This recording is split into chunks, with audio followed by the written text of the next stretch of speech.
Hi and welcome, Maria McMahon here with you. So in this video today, I'm going to talk about the cerebral narcissist, and I'm going to just share with you 4 signs that you might be dealing with a cerebral narcissist. So what happens with narcissists, people, especially when you don't know how complicated this whole world of narcissism is, you might think that a narcissist is someone who's outgoing and very brash and vain and over the top and full of themselves. And that's true. An overt narcissist can show up just like that, but it is more complicated than that. So I want to talk a little bit about the cerebral narcissist, because often people actually do message me and ask me, how do I know what type of narcissist I'm dealing with? And there are several different types of narcissists. I always say they are all covert, because no matter whether they're cerebral or vulnerable or somatic, they are still covertly abusing you. They are still malignant, because they are all out to destroy you and they don't care about you. All they care is about themselves. So that applies to all of them. But just to help you understand a little bit more about the types, because knowing what type you're dealing with, that can help you, especially, for example, if you think, well, no, he or she is not a narcissist, because your impression of a narcissist is that they're loud and they're, as I said, vain and very confident and outgoing and popular, all of that. Maybe you're with a vulnerable narcissist who's the complete opposite, who doesn't show up like that at all. So it's for that reason I'm going to make a couple of videos just talking about the different types. So the cerebral, let's talk about the cerebral today. When it comes to a narcissist, you always have to take lots and lots of behaviors into consideration, and you start to see a pattern. So generally, you're not going to be looking for one sign, one thing that's, okay, yeah, he or she has done that. That means he or she is a narcissist. You're always looking for a lot of different behaviors, and they always show up because narcissists are very, very predictable. They don't know how to be any other way. Because much as they are liars and cheats and they deceive and they are manipulative, they still make mistakes that you would be surprised at. So what happens, or what you'll find with cerebral narcissists, is firstly, cerebral is obviously all about the brain and the intelligence. They are very, very intelligent, and they're all about their own intelligence. They often do have above average intelligence. So they try to bedazzle everyone with their extensive knowledge of everything, and they'll always take the long, complicated highway to explain everything so that they can display their extensive knowledge of everything. And they believe, which is a very typical narcissistic trait, that they're God's gift to the world and that nobody surpasses them intellectually. Even if everyone within earshot is bored listening to them, they won't notice. It's like they're so thick-skinned, but they're always so wrapped up in their own notion of their own brilliance to even notice or care if they did. Another thing with narcissists is language and the way they use language. And they will use their language skills. Now, I'm not talking about being multilingual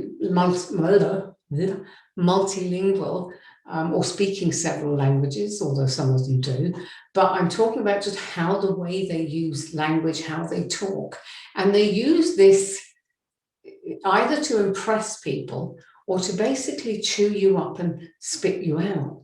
And they can run rings around most people, and you'll very soon get lost in this maze of their wordplay. And it's often referred to as word salad, or I like to call it word wizardry. Now, the way they do this is actually fascinating to behold if you're kind of observing it objectively and not drawn into it and trying to make sense of it.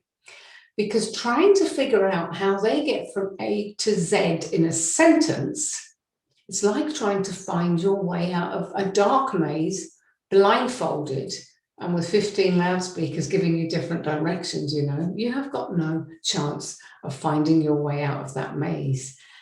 And what happens is they're spouting off all this intellectual stuff, and you're trying to keep up, but after a while you completely lose the thread. And I've met people like this, and you kind of feel like, what? I've met people who talk like this, and I actually had a villa mate one time, or a flatmate, who used to talk like this, and I would try my hardest to follow him. And after about 30 seconds of talking, I'd be like, yeah, completely and utterly lost. And I have no idea what he was talking about. And this was someone I wasn't, romantically involved with or anything. He was just a guy renting a room in my house at the time. But I thought, how does anyone spend any time with this guy? Because you just can't understand him. Literally within about half a minute or a minute of talking, he would lose everyone. And friends and family who met him all said the same thing, like, what the hell, what's he on? So when you're in a relationship with a narcissist and they start doing this to you, and they are cerebral narcissists, they have a way of making you feel intellectually inferior, and they won't fall short of telling you that, oh, you're too stupid, you don't understand my level of thinking. Who does? But you don't usually have the presence of mind. You end up putting this back on yourself and thinking, yeah, it is me, I am stupid, they're so smart, they're way above me, which is frankly bullshit, because it's just word salad, and when they're narcissists, they're doing it to derail you and make you feel inferior. Now, superiority is the next trait that comes up with narcissists, and they tend to exhibit this disdain for other people that they consider beneath them in intellectual stature, and they believe that they should only associate with exceptional people, even though deep down they don't really believe anyone is their equal. Now, their victims will usually be very, very intelligent people, which proves that intelligent people, intelligence has actually got nothing to do with being a victim of narcissistic abuse. Highly intelligent people can just as easily be hoodwinked and sucked in by a narcissist. Your level of education has got nothing to do with it. I've known lawyers, doctors, psychologists, CEOs of company who've all been in situations where they've been sucked in by narcissists, and it's such a shock, but it happens, okay? Now, quite often, if you watch how a narcissist behaves around people they consider beneath them, that would be people like waiters in restaurants, or shop staff, when you go into stores and whatnot, you will usually find that if they're not outright rude, which they can be in some cases, they can be quite disdainful, and they don't want to give the time of day to such minions, people of little importance to them.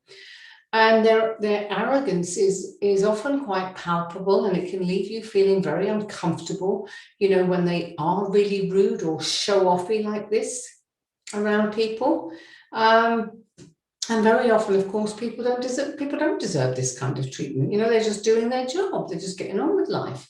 And they don't deserve to be looked down on by some narcissistic, arrogant arse. That's how I look at it anyway.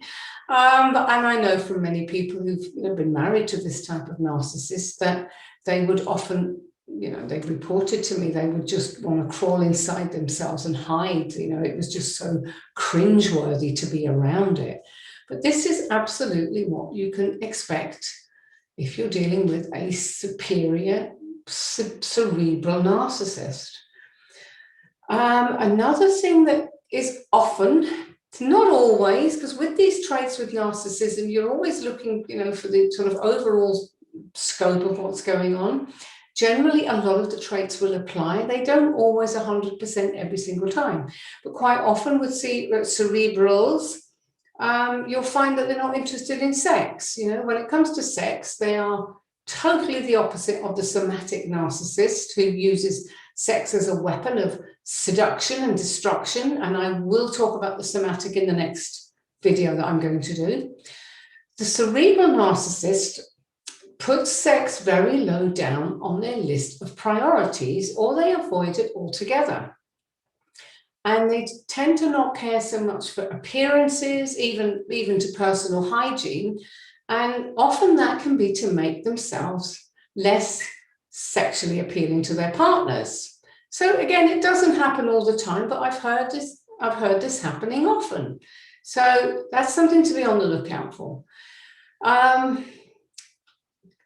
You know, there's no straight line with this, because a narcissist could be cerebral and somatic. So I'm going to talk about the somatic, and I'm going to talk about the vulnerable narcissists in the next two videos coming up. And you're kind of looking for the different behaviors, but you could have someone who's very, very intelligent and also very somatic, very into their own body, their own beauty. And I tend to call it beauty and brains in one horrible toxic package that's going to wreak havoc in your life.